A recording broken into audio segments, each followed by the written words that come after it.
everyone. This is Michael Vandervoort. Welcome back to Drive Through HR. We're the only podcast where HR isn't just human. We hope it's hilariously human, especially today. We normally discuss ideas, trends, and activities impacting HR, talent, HR technology in the workplace, but today we're going to talk about HR real. Our guest today, she's HR royalty, a woman so people-centered, she practically bleeds empathy, so tech literate, she could probably onboard ChatGPT, and so into the workplace, she once led a compliance training in heels during a thunderstorm. I don't know if that's true or not, but it sounds good. So It sounds fabulous. she's a speaker, a system nudger, whatever that means, and a workplace truth teller. And now, cue the confetti, she's about to become a published author. And that is my very own lovely co-host, Robin Schooling. Robin, welcome to your own podcast. I know, this is fun. It's like I'm sitting on the other side of the desk, even though not really, because we're in our exact same desks we always sit in. Exactly, and we have the same blurry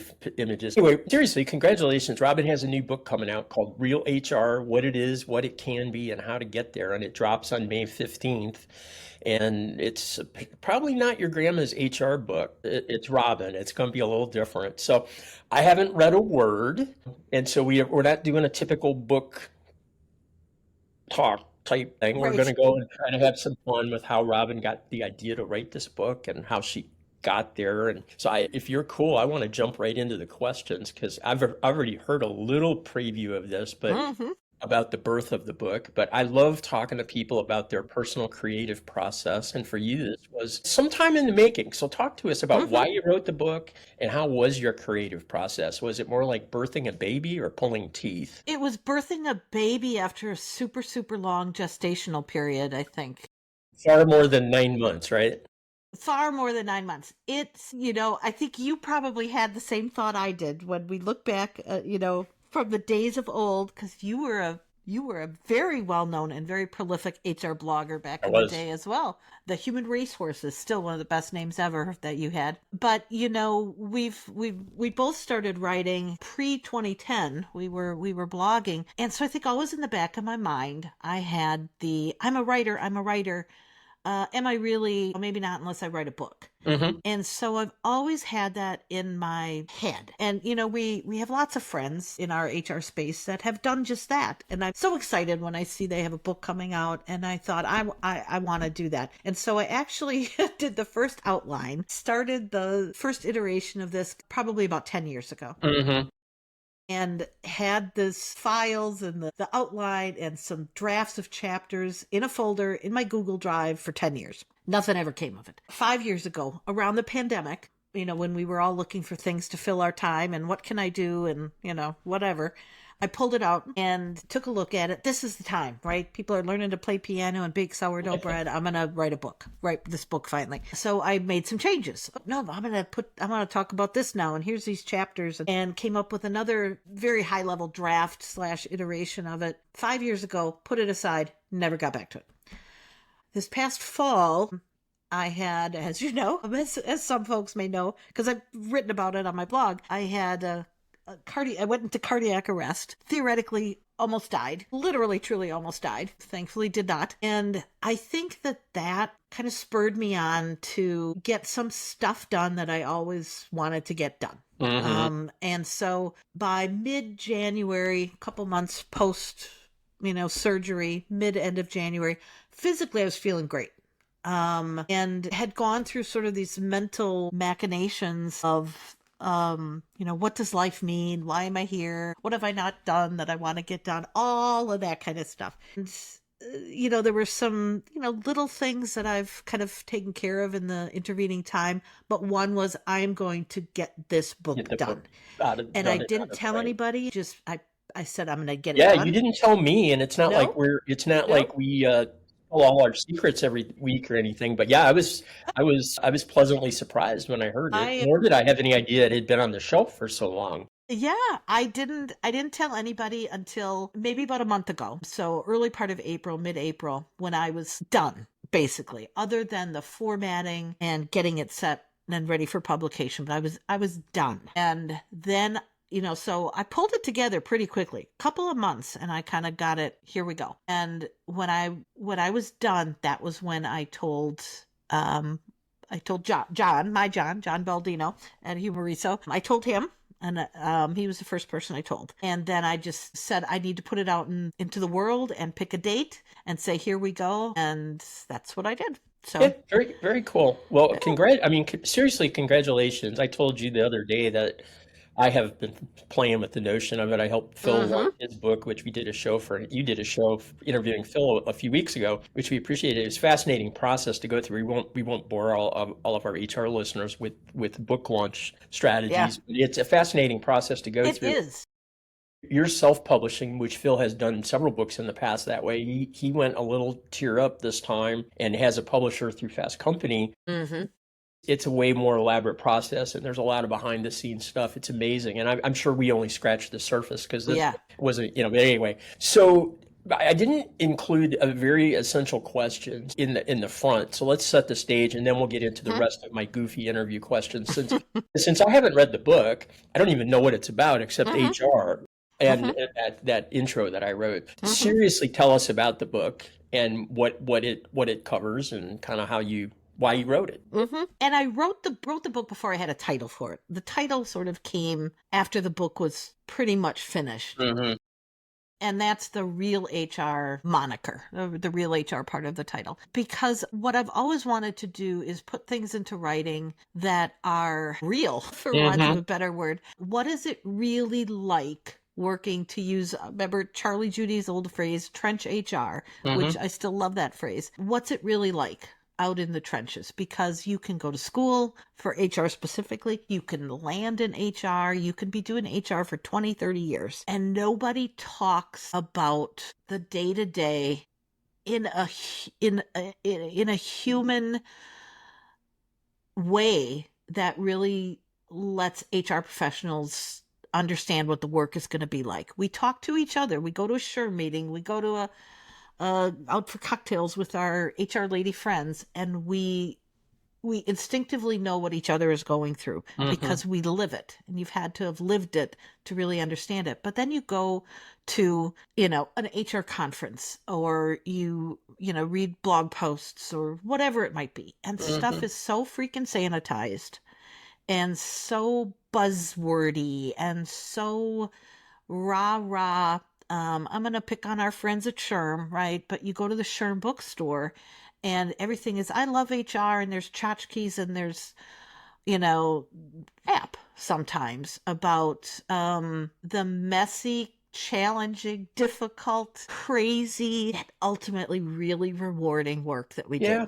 I actually like to flatter us. And, we don't talk like raw, varnished HR here every minute of every Yeah, show or anything, but I kind of like to think that we've talked real HR yeah, here on Drive yeah, Through HR. I mean, we do a wide variety of shows, but I think we talk about think about this stuff because yeah, sometimes following the yeah, book and reading the manual, yep, that's not HR. yep, That's part yep. of it. And anyway. And I think, I guess if I had to say what's the gist of the book, it's not to romanticize. I don't romanticize HR, but I respect it. And I love it. I wouldn't have worked in this field for 30 plus years if I Yeah. didn't love it. Yeah. And part of loving it is challenging it, and challenging the way we do things, and getting us, the collective us, right, to think differently.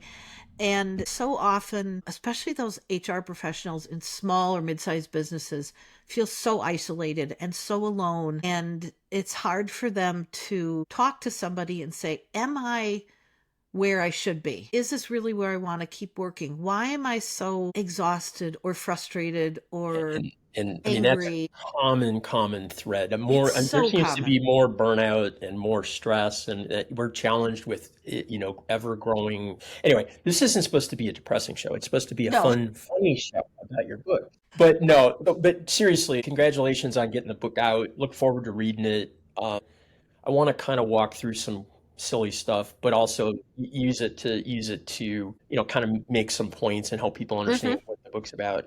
One of hmm the things that if people have listened to Drive Through that they will know is Robin is just a great, fabulous storyteller, and she makes up a lot of characters. She's got some HR ladies and stuff, and I forget the names of the one that I think of most often that you come up with is Sally Sue. Good old And Sally there's Sue. like there might be like Peggy Jean or I don't know. Anyway, but you've told you deliver analogies and tell stories with Yeah. with people who who are archetypal HR people. They don't exist, but they're all of us in some Hmm. ways. How did is that just part of your style, or do you actually how do you come up with that? I guess is the question.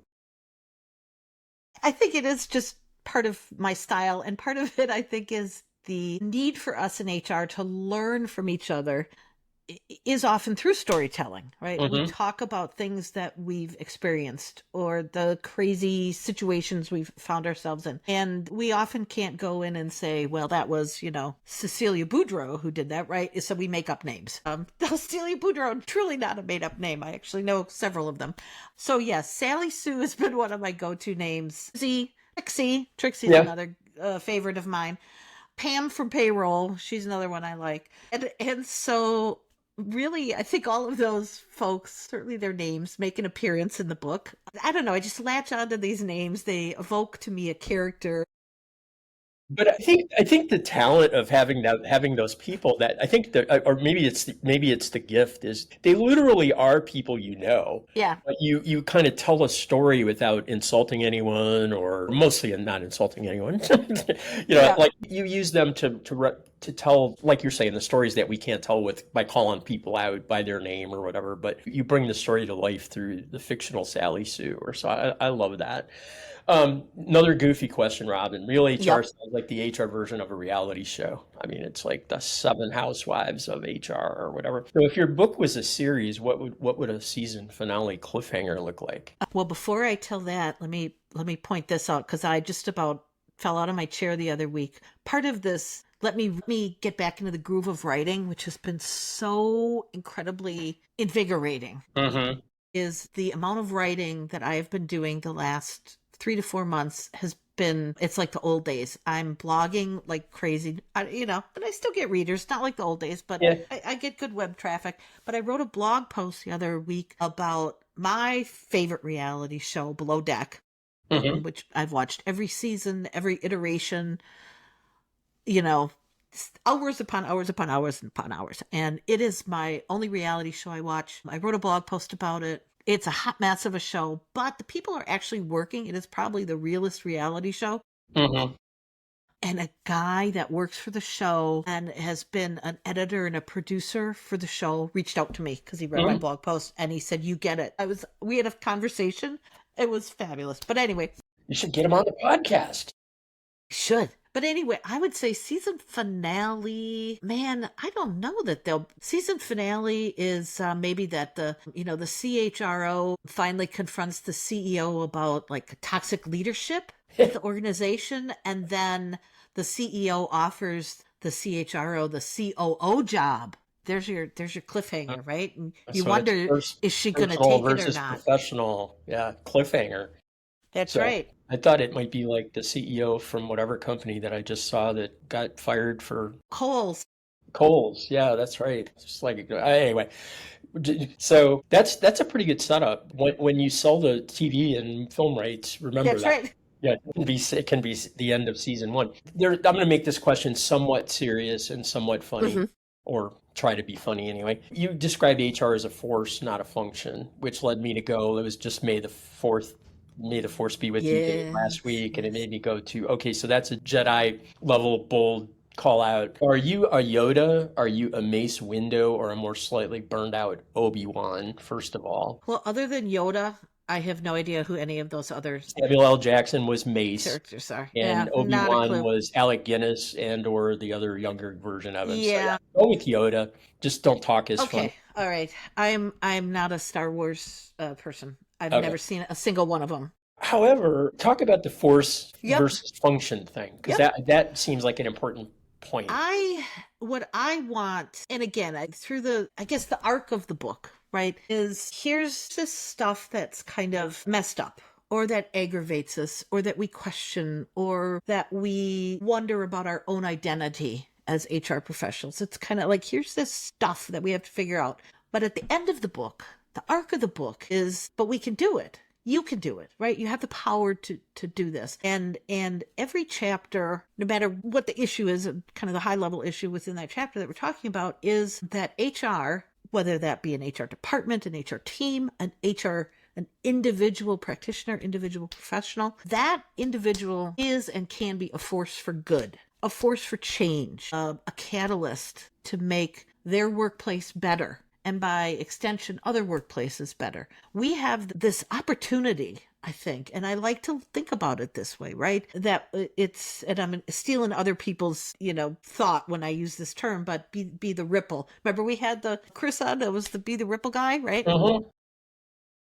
But we can be this ripple, this force for good by changing things in our individual departments, our individual teams, in our individual workplaces, and then letting that carry out. That's being a force, and a force for good, and a force for change. And yeah, and the function to me, again, without having read what you've written, the function part to me is like how we view our profession, and when we're Yes. that regimented by the Yes. book kind of HR, which I guess is the opposite of your real HR, right? It's being empathetic with people and trying to work with them, not just make sure the rules are followed and the policies are complied with, because that's super important. We say this all the time, super important, but it's not the be all and end all. And it's really, really the people. I'm skipping the question about throwing the laptop because we've already talked about it. You talk about, I guess, and I don't know if you said it exactly this way, but staying human in a somewhat a system that can be inhuman sometimes, which like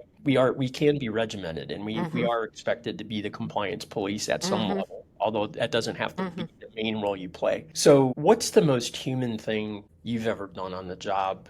And did it totally backfire, or did it go well? Here's a story. I'm thinking, I don't know that I've ever told this story. Okay. I've told it to people like over cocktails and things, but I don't know. Breaking news. A new I don't Robin. think I ever wrote about it or anything. My very first HR job, so I was young, in-house HR job. I started in an agency, and then my first in-house HR job was a bank. And I was there for probably about 4 years. And I was the recruiter at this bank, bunch of branches. I had a lot of requisitions, about 400 employees.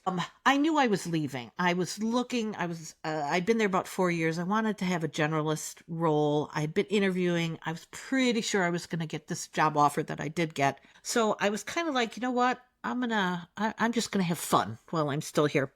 And I we did a annual sales banquet that all our branches went to, all our branch employees, and they, got, sales awards and this sort of thing. And the HR team got to go to this banquet. So I went, and then afterwards, it's open bar. These were the days when you had open bars and stuff. Yeah. Afterwards, I went with the employees from branch number 4. I'll never forget this. Branch number 4. I went with them after the banquet to a local watering hole before we all went home. So it was the branch manager and the assistant branch manager, the mortgage officer, a bunch of the tellers, it's like about 8 of us. And next thing you know, and I was cocktailing quite a bit. Next thing you know, I was making out with one of the employees at the bar, and we kind of peeled ourselves off of each other, and I looked around and we were literally in the middle of a circle with the branch manager was standing there and the loan officer, and it was like a movie. I mean, I can still see this, right? They were like, their mouths were hanging open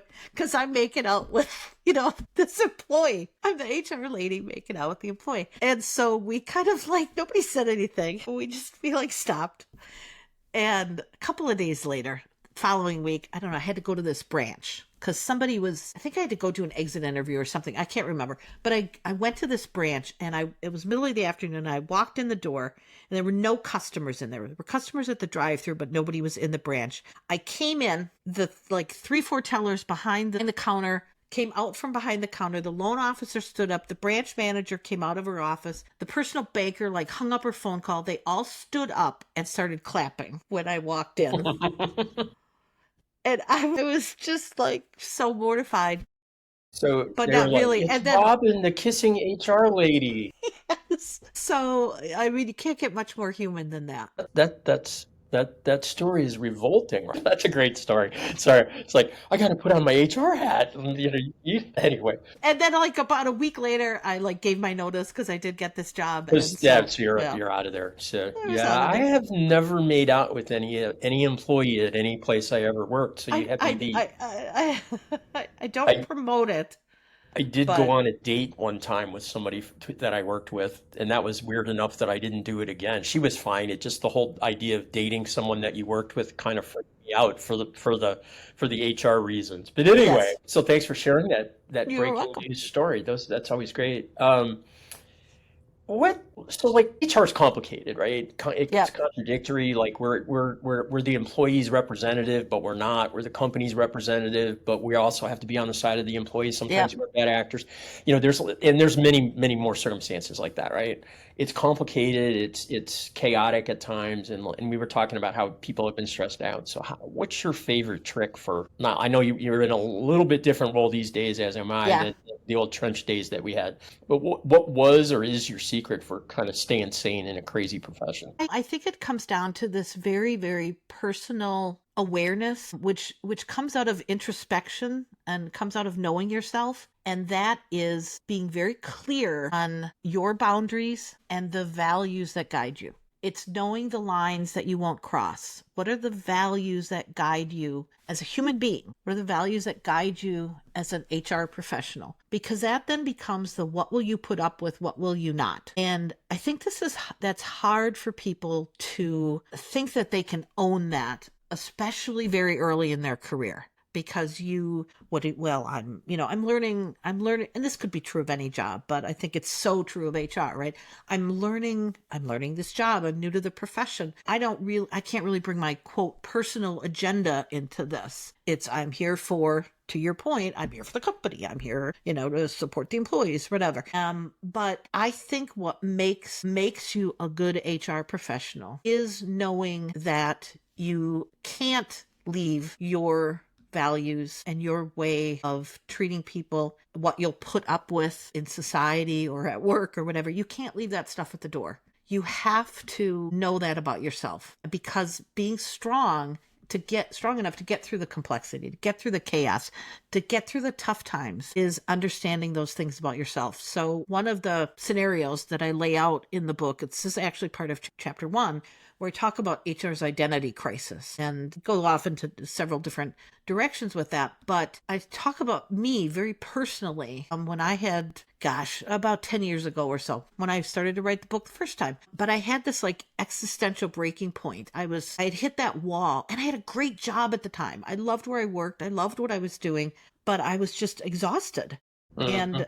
And I was burned out, and I had a great job and I was still burned out. And so what did I need to do was I needed to think about those sorts of things. Why am I here? Why do I keep working in HR? What guides me? What do I feel strongly about? What do I want to keep fighting for? What are the non-negotiables in how I approach HR, how I'll practice HR? And I went through this exercise first time, probably this was about 10 years ago, and I've subsequently kept it updated.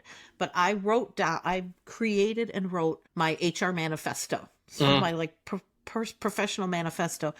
And in the book, I take people through kind of how I did that. What were the steps that I did? But one of that was a big part of that was what are my core truths? What are my core beliefs? And what are the ways that I will use those to make an impact in HR? It's those three things. And so a lot of that was, what are the values that are important to me? And then out of that comes, for me, what keeps me in HR. So things like what I will vow to always do. I will always vow to eliminate discrimination. I will always vow to advocate relentlessly for social justice. I can't remove that from my Mhm. humanity just because I work in HR. I will always vow to improve the workplaces by improving HR, right? There's a sphere that I'm Mhm. working in. Mhm. I will always vow to empower employees and give them agency for themselves as much as I can.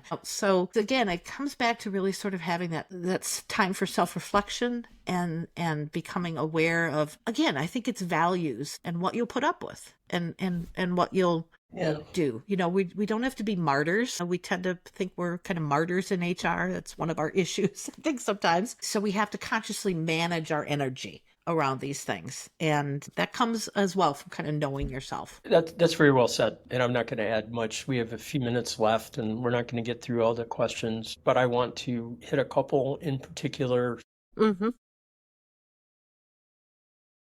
The small stuff, right? What is it?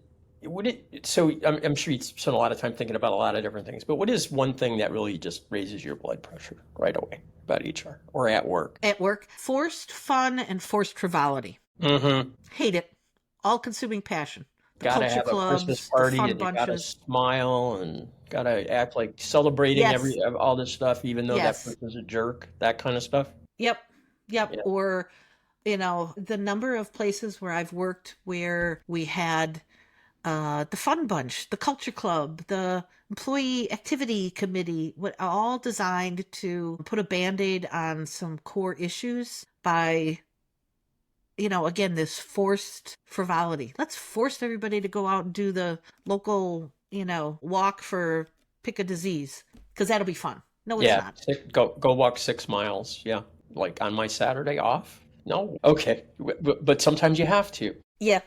Right? So if somebody hasn't read your book like me or Yep. nobody at this point, I don't know. I Yep. guess you had to have somebody read it to get a beta readers, I think they're called. But if somebody reads your book, for you, if they had just one thing to take away, like a sticky note embedded to their brain, what would it be from Real HR? It is, and I feel like this has almost become a cliche, but I'm gonna say it anyway. I want people to remember to show up human in systems that are often not human. And so it takes us back to know yourself, know your values, know who you are as a human being, and then show up that way in these often inhuman systems. You can't fix everything, but you can fix some things, and sometimes you just need to start. And I'm going to go off script here. Two different things, and then we'll wrap up. They're related, but so AI. How do we, like, that's not human, but it act like a human, and it's affecting a lot of human jobs, right? So there's that, and then there's sort of just like our societal polarization. We're bad at communicating, and we're kind of reveling in being worse right Mhm. now. Not everyone, but many of us are, Far too and many, so. yeah. And so, like, did you get into any of that? And again, spoiler free, haven't read the Mhm. book, so I don't know. Did you get into any of that kind of stuff in the book, or is that not really part of where you? I did to some degree, and in that I do have a chapter where I talk about the chapter's called "Human Connection in a Digital World," and so we don't go down the path of, I'm not a Ben Eubanks, who wrote like a great HR book on AI. It is not that. Yeah, But it does sort of talk high level about this is the world we live in, right? And everybody says that, but it's true. Technology is not the enemy. It is not going to replace our empathy. It's not going to replace the skills and attributes that we bring as human beings to work with other human beings. It is not. But we need to then not do what we tend to do often in HR, which is put our head in the sand and pretend it's not coming and, just deal with it when it gets here. So it comes back to how do we prepare ourselves for that? And it's being curious. It's learning as much as you can. It's playing around with the stuff. You are the poster child for this, Michael, when I think about it, right? When ChatGPT came out, I mean, what is Yep. this? It's almost like 2 years ago now, right? two and a half, almost 2.5 years ago. Right? Yeah, It I mean, actually it been was out crazy. before that. That's when it became easily available. Widely known, right? And you are just the perfect example of how you threw yourself. You were one of the first people, that I interacted with regularly at the time. You threw yourself into, I'm going in and I'm going to test all this stuff and I'm going to learn this and I'm going to learn that and I'm Still going to doing try it. this crazy thing. And that's what we need to do, right? The collectively in HR, we need to not be afraid of this stuff. So I think that's probably one of my biggest, words of advice, if you will, to the folks reading this book is talking about there's some peril, but there's a lot more promise. So what does that look like? And I give some examples of things, that I experienced at work when we used a chatbot one time and kind of, how that came to be, and then some tweaks that we made to it. And then we talk about human-centered design and again, keeping the people people in front of, again, I'm not going down this, I'm a tech designer, here's what we're designing our user experience to be like. It's not that. It's much more we should be doing this anyway, whether it's tech, whether it's a policy, whether it's how we, park in the parking lot at work, whatever it might be. Keep the people front and center. I forget which job you were in. I remember a few years ago, our mutual, I don't know, with acquaintance versus maybe friend, depending on who you're talking about, Jonathan Duarte, you used a chatbot. Yep. Like several years ago, right? Before chatbots were kind of like warm, because you were trying to do 17, I think you were it doing would have a ton been. of recruiting 16. or something. Like, I forget, you needed help to get multiply your, because it was a shop of one, right? A shop of two. Yeah. Shop of of few. Yeah. So you, in 2017, were playing with one of the first online chatbots, which I can't even imagine how atrocious that must have been back in the day, given what we have now, and they're still not great. Yeah. But like you talk about being a poster child, Robin, that's 7-8 years ago almost. Yeah. And you're doing it in a shop with two people, and not afraid to try it, because if it works, it might make us better, right? And and I know HR people are good-hearted, but that's the lens I hope people look at technology through, and that's what I try to do. How can it, I mean, I want to know how it could hurt us too, but I want to know how it makes stuff better. So anyway, all right, last question. Well, I guess it's a two-parter. So number one, where can people find the book when they want it? Because I'm sure there'll be one or two of us that are going to go out and order it anyway. I would hope so. Yeah. No, I mean, and you're going to be doing some other promotions here in the coming days, but we wanted to get this one in the can and get it out. So, but where can people order the book? So it comes out on next Thursday, so May 15th. You can't do this without the beast that is Amazon, right? So that is who it's published through. So it's findable on Amazon. I have an author page and everything now. The ebook is available for pre-order right now. The paperback will go on sale on the 15th. Gotcha. That it will also be ideally, I have a plan to have an ebook version on a couple other sites as well. But, there's realhrbook.com is kind of the landing page for the book. And then robinschooling.com. I have a page on my website, on my blog as well. So people can always get to it and find it. And now that you're about to break in the big time, and you'll probably be retiring as a co-host on Drive Through and on to a big book career. Do you have a sequel in the works? No, but what's funny is it's like getting tattoos. Like when I had my first tattoo, the ink was barely dry and I was ready for my second. And I'm like already thinking, this book hasn't even come out yet. And I'm already thinking, what can my second one be about? It's hysterical. It's sort of that same, I got, and so I, after that first tattoo, I now have 13, I think. So, watch out. I might have a whole series of books. Just so people know, apparently it's infectious, because I told Robin last week I'd been toying with writing a book, but I had such a hard time writing a blog. How could I write a book? But I actually drafted a 1,700 word chapter about some crazy workplace stuff around grievances in the workplace. That was kind of my working prototype. So I actually have a chapter. I don't know if that'll ever go any further. I don't know if I have 10 years, but we're going to try. 10 years. I'm going to wrap up with this just completely unrelated note. The founder of Drive Through HR, Brian Wempen, is also a published author. He's written nonfiction books, but he's now turned his hand to writing fiction books and has a mystery novel series, I think, set in New Mexico or something, Montana or some damn thing. So writing is running rampant in the world these days, apparently, as it relates to drive-through HR personnel anyway. I want to be the first to wish you happy bestseller status. Maybe. Thank you. And then we're going to go ahead and wrap up. So everyone knows you're the co-host, but you said robinschooling.com and realhr.com, right? Is that right? realhrbook.com. But they can also find you on the Twitters and maybe not on Twitter anymore, but still on Twitter, LinkedIn. They can find you there as well.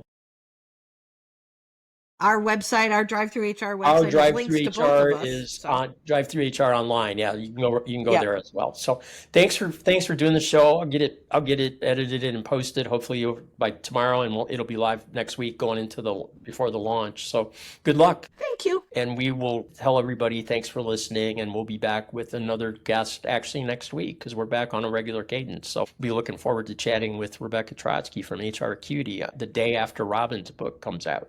Thanks. Bye, everybody.